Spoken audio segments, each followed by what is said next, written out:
Hi, everyone. Thank you so much for being here. This is Sarah Haas, as always, with the Boss Body Podcast. And I'm so honored that you're here with me today. And I have a wonderful guest that I want to introduce you to. Elizabeth De Savo is with us, and she is the author of a book called Choose Your Moments. And we're going to talk all about that here in just a minute. I want to tell you a little bit about her. Her degree is in psychology, and she's also a certified quantum success coach. And she's also studied neuroscience, positive intelligence, and positive psychology. So she has so much wisdom to share. I can't wait to dive in because her book is absolutely amazing. It's not just about personal development. It's about choosing the way that you want to live your life, creating the life that you want. And she's going to break down how to do that, how to live in those moments. So, Elizabeth, I'm so happy you're here. Thanks for being here. Thank you. Thank you very much. What a nice introduction. Thank you very much. So, I should mention that Elizabeth is tuning in with us today from Spain, which is amazing. She's a world traveler, an international speaker. She's been all over the world and has amazing stories. I wish we could hang out all day and talk about You'll have to that. come to Madrid and we do that here over a nice Spanish meal. Oh, that would be incredible. That would be incredible. But I want to dive in and talk about this book because I think that so much of the wisdom that you share is really going to help a lot of the listeners because I know I struggle with being in the moment and with noticing the small things because I always have a long to-do list and I always have work and I have kids and I'm busy and I'm worried and I'm anxious. And it's so easy to get caught up in all of that and miss out on those precious moments, which are right now. And right now is really all we have. So I want to hear about this book. And first of all, let me just point out that her book is called Choose Your Moments. And moments is spelled capital MOM. So tell me about that, the inspiration for this book. Oh, well, thank you. Yes, the book is called Choose Your Moments, and I have capital MOM for mom because the subtitle is How the Sudden Loss of My Mother Taught Me How to Live, Inspiration for Everyday Life. So the book, I basically take a reader through the 24-hour period. Yes, I live in Spain, but I luckily go home to New Jersey, where I grew up, a few times a year. And in the book, I was home over Christmas, and my mom had died suddenly. So I take the reader through that period, and then it's the night before her funeral, and I'm standing there in front of her.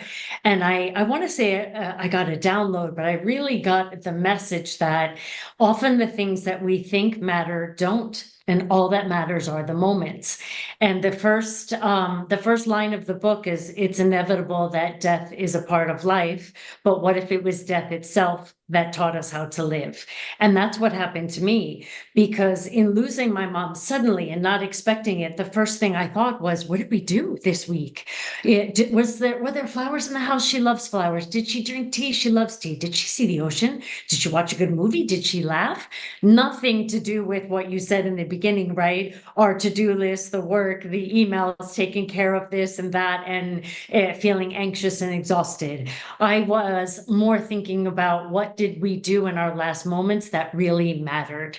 And I realized that life is a series of moments and we get to choose how to live them. So the intention of the book is to kind of redefine the word moments, which I'm now spelling capital MOM in honor of my mom, from a point in time into a tool that you can use to enrich your life. So the book is equipped with 80 quotes, and each quote has an explanation using the word moments. Yeah, I love that. I love that you incorporated quotes because then you can have the quote. So each page has a beautiful quote on one side, and then on the other side, you expand on that. Yes, like there's a little explanation I can show you here. And if you open to any page, there's a quote and then an explanation. I put it in big type so we can read it without our glasses. So that's even better. But I use quotes because they're designed to be impactful and quick, easy, and to the point. And I wanted something where people would feel empowered. So you can read the book all the way through, or you can pick it up to any page, on any given day or really any given hour. Pick it up, open it up, and say, okay, that's my quote for the day, for the week, or what have you. So it's that's when I say I want to convert moments from a point in time into a tool. This book can be used. It's a great book to read, but it can be used as a tool for enriching your life. So tell me about the quotes and how these apply to choosing to live in the moment. What does Well, that mean? I wanted people to see how easy it is and how practical it is to implement these things into your everyday life. So that's why I also call the book Inspiration for Everyday Life, because there's a little bit of everything in there, meaning quotes on forgiveness, on learning, on health, on love, on self-forgiveness. I mean, success. There's a little bit of everything that gets mixed into our everyday life. And just to give you a different perspective, because sometimes it can really be that easy as just reframing the moment. So, what I started doing was asking myself, realizing that life is a series of moments and I get to choose how I live them. Even in grief, I had to choose, how will I handle this grief? How will I live now? I have to choose my perspective on how to go on and what life means to me now.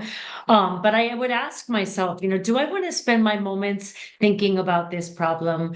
Do I want to spend my moments arguing about this topic?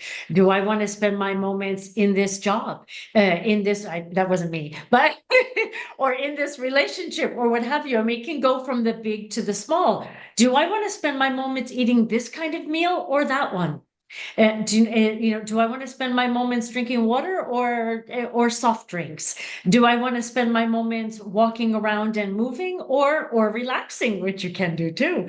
So it was really just another way to bring it all back into the moment, because it's true that is all we have.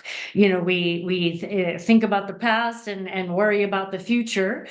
Sometimes it's regret the past and worry about the future or fret the future. But all we really have is the now and the moment. And I think it was a beautiful gift and message that, my mom left me, in the sense that I now feel empowered to choose how I will live. Yeah, and it's amazing how death and facing the idea of mortality really makes you take stock of how you're spending your moments. And people Exactly. say that all the time, and it's almost cliche, but I went through it personally when I had breast cancer, and it was terrifying. And it really makes you think about, what am I spending my time? What am I spending my life energy on? Where are my thoughts going most of the time? And so I think it's a beautiful thing that it, like you said, this is a gift that your mother gave you, because she gave you that message. I have no doubt. Her angels sent you that message, which inspired you to write this book, which will help you touch so many other people. And then we don't have to get to the end of our life before we realize this, or we don't have to lose someone close to Exactly, us. exactly. And that is my hope for the book, is that people won't have to go through a loss or an illness or whatever that may come, and before they understand and realize it now, that your life is a series of moments and you get to choose how to live them. And choice is the one that has the starring role here, although the book is, well, it is choose your moments, and I'm using the word moments over and over again because that's my buzzword now. One of the quotes in the book is, when you're moved by your message, you create movement. And that that is what I'm hoping to do with the book, is to create a movement towards moments. But we make 35,000 choices a day, and 43% are the same. As neuroscience tells us, 60 to 70,000 thoughts per day, with 90% being the same. So imagine if you made a different choice. I mean, we're creating neurological networks that run automatically. I mean, we know from epigenetics and neuroscience that our body lives in habit by repetitive behavior. So when you make a different choice, the impact that it can have, not only in the moment, but in your life, starting with your moments, into your day, into your week, into your whole life. So that is, part of the message, that we really do have the power of choice. Yeah, and those statistics are astounding to me. I mean, what did you say? How many It's thoughts? 35,000 choices a day, and 43% are the same as the day Mhm. before, and 60 to 70,000 thoughts per day, and 90%, that's so high, 90% are the same. So hopefully those thoughts are, I love myself, my life is fantastic, but a lot of Right. times they're not. A lot of And times they're not. yeah, and when you were So saying that, I was thinking of myself and of so many of the women that I work with. And I mean, 60,000 thoughts a day is a lot. I it's a I would have lot. I never. would argue in women that it's probably higher. Oh, But I have a absolutely. quote in the book that says, when you make your habits, they become who you are. And we Right. do run a lot on habitual behavior. So we do have to make that choice, more consciously, to change whatever it is that we want to change. And it can be small choices, from the time that, what time you're going to wake up, if you're going to meditate or not, go to the gym or not, what you eat or not. Yeah, do you know what I mean? If you work out or not, if you walk or not. I mean, there's the little things throughout there, what you're going to wear. I mean, as I keep going on, we'll see how we get up to 35,000. But all those things make a difference. And when you make a change, if you change something, you go out of your habitual behavior, and that's when the miracles start to happen. Yeah, and that is neuroscience. Those are neural pathways. Whatever you think repetitively creates a pathway in your mind.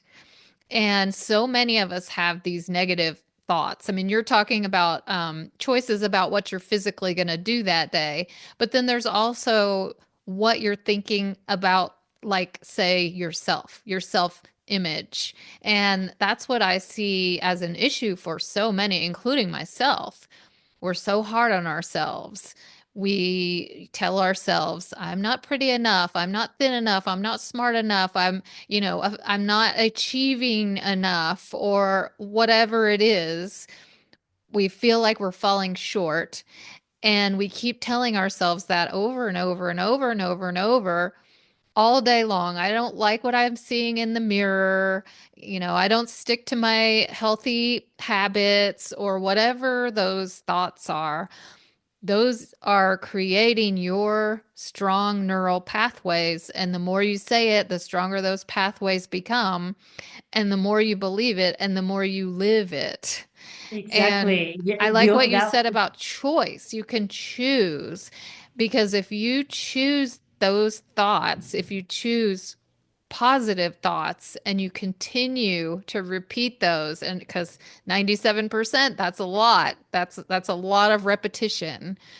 And if you consciously change those thoughts, you're going to change those neural pathways, literally change your brain, and then that's going to be your automatic, your default. Well, and also the body follows the mind. We're learning that in epigenetics, that the body is following the mind. So to make that choice to say, yes, I feel good about myself. I look good. I'm healthy. I'm happy, and starting to feel it. So your body will follow those thoughts. I have a quote in the book called, "We are the story we tell."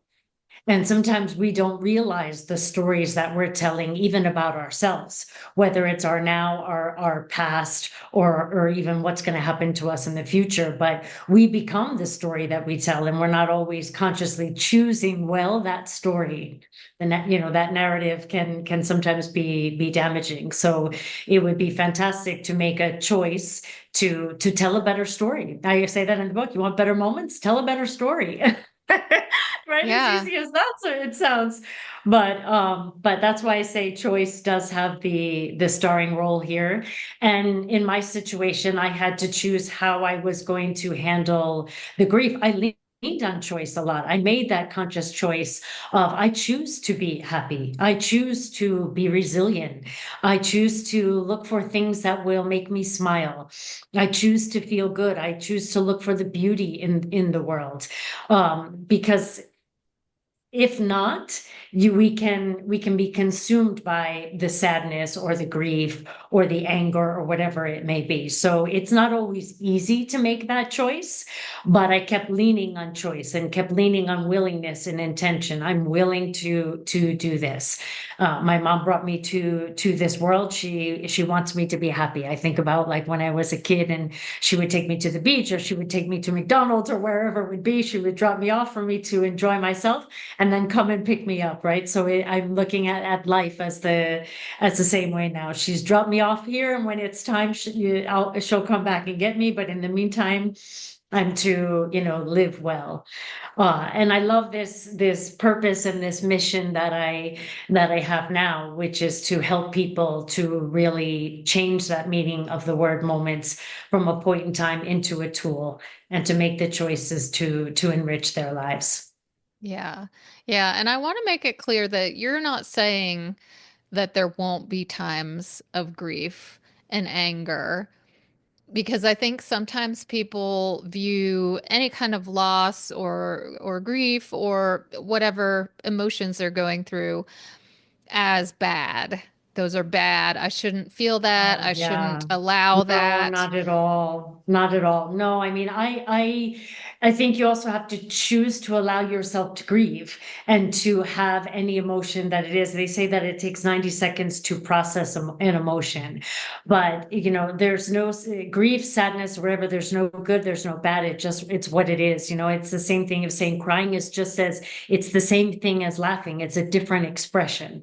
So there is no, negative or positive that I would say. The way I decided to and chose to move forward with it is I do look at grief like boiling water, and that it's turbulent, it's uncomfortable, it will burn you when you touch it. But if you let it, which means feel the feelings, process it, go through it, whenever they come up, but if you let it go, it will turn into steam. And the choice that I make is not to keep pouring more water to create more boiling water. So that's not the more, think of more sad things and more horrible things, but to process it and let it transform into something else. Yeah, and I think that's so important for people to hear. It's funny that you use water as your metaphor because mine for grief or for any emotion that you're experiencing that's uncomfortable, to me it's a wave, and it comes on, it starts building, and then if you allow it, it will crest, it will peak, and then it will go down the other side, it will subside. And I think sometimes we're afraid to let it out because we're afraid it's going to be never ending. Like if I allow myself to cry, That's I'm never going true. to be able to stop. And that's not true. And when I'm hearing you talking, I always think of the word joy, because I think there's a difference between joy and happiness. For me, happiness means everything right now is going well. I feel good today. My job's going well, or, whatever it is. Today's a happy day. I feel happy. But joy is overriding. Joy is I know that everything happens for a reason. I know that the universe has my back and everything happens for me. not to me. So you can be in grief and still have joy because you know that grief is a part of life. Grief is something you're going to experience. You can't escape it. And it's part of what makes you human and it's part of what shapes your life. And so if you can step back out of, looking and look at it, the big picture, you can realize that life is joyful. Exactly. And that's why I say life is a series of moments, because it gives you a different perspective of instead when we're in the fear of, oh, this emotion is going to override me and I'm never going to stop crying or I'm never going to be happy again or my life is so stressful or whatever it may be, to realize that actually what is happening is you're having a series of moments. So choose how to spend them. And that doesn't mean that you won't suffer. We're all going to suffer. There's polarity in the world. As human beings, we have suffering. But for how long and how deep will you suffer? And what will that do for the rest of the moments of your life? So that is why I say it's a series of moments and we get to choose how to live them. Yeah, and I think that's so important that you've pointed this out because I think sometimes we feel like life is happening and we just have to keep up. And that takes away your power. But you really have a choice. You can deliberately focus on what is actually important. You can deliberately notice your thoughts and change your thoughts. And then you create your life. You are in charge. We feel like everything's coming at us, things are happening in the world, things happen to us that are out of our control. That's true, but you also are the only one in control of your thoughts and your actions. And what you pay attention to, right? Like, of course, there's things in the world, lots of things happening around us.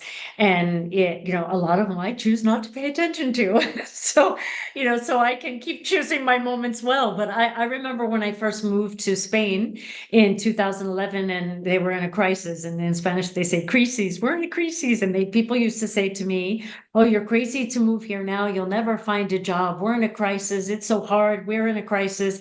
And my answer always was, your crisis has nothing to do with me.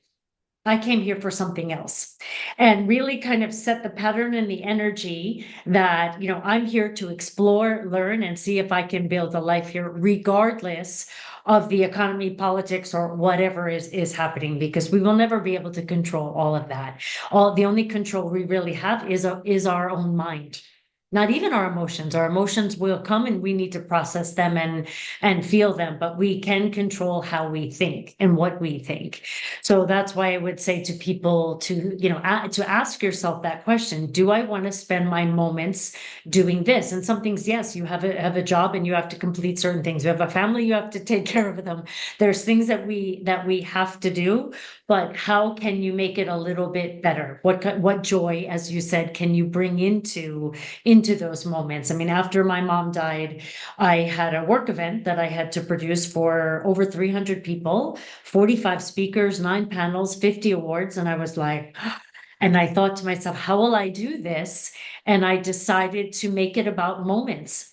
That I'm going to create an event that is about moments for people, moments of networking, moments of information sharing, moments of expertise, moments of celebration, and kind of reframe it to take that stress away and realize again that everything for me now is about moments. So I brought it even into a business event.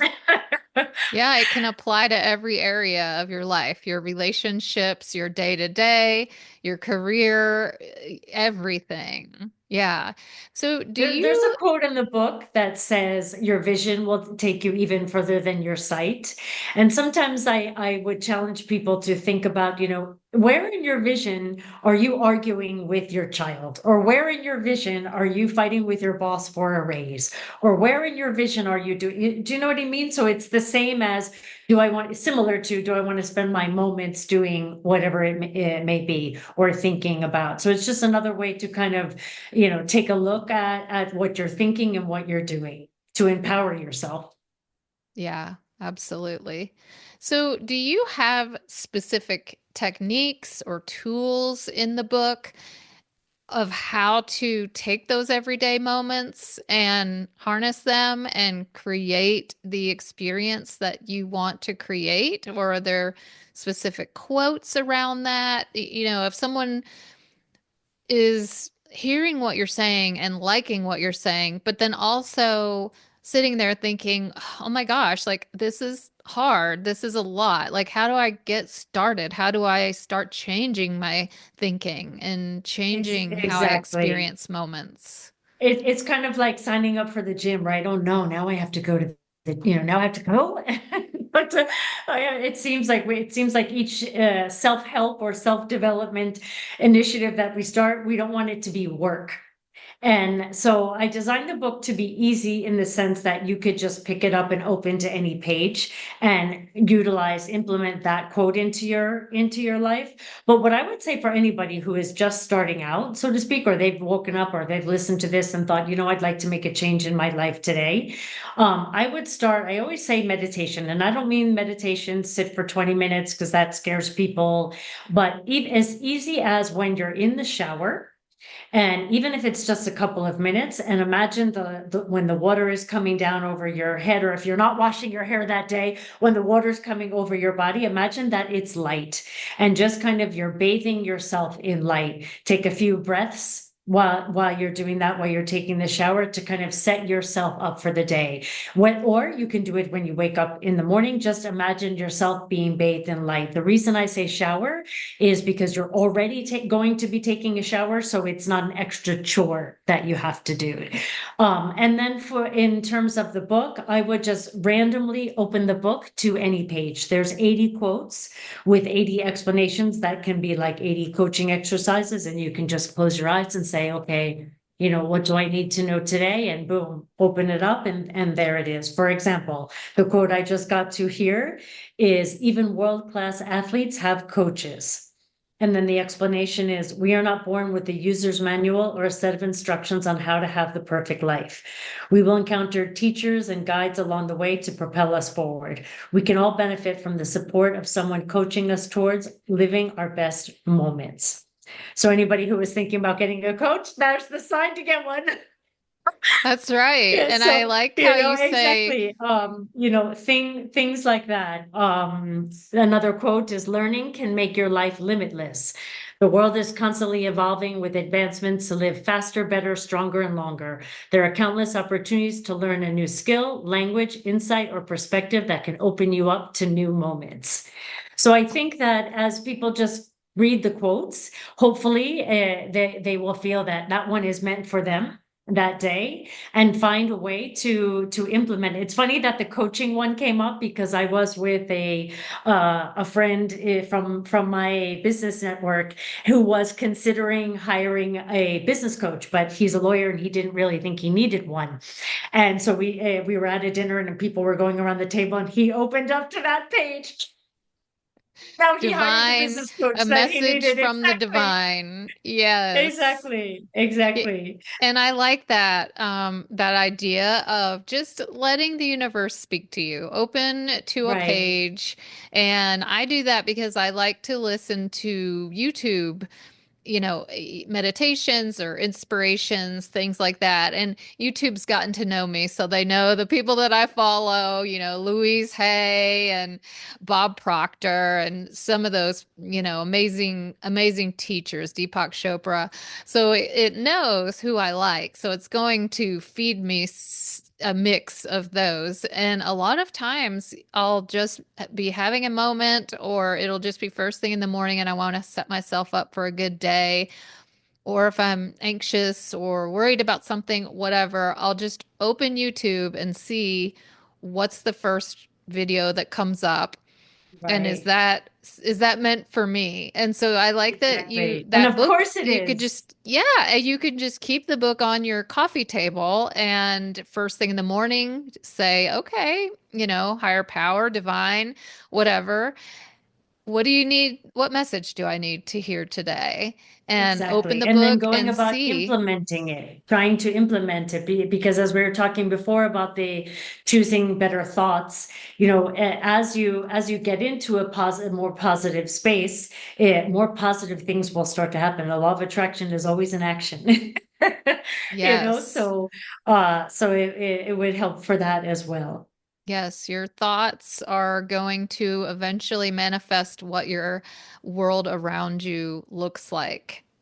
Yes, I love that. So before we finish up, I would like to mention that Elizabeth's book, Choose Your Moments, Inspiration for Everyday Life.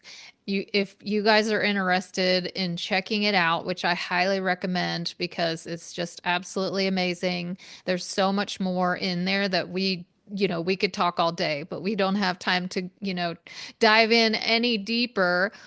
But if you're interested in checking that out, you can get it on Amazon or you can go to chooseyourmoments.net and learn all about it and learn all about Elizabeth. So, Elizabeth, I want to thank you so much for being here today. It was just absolutely a pleasure.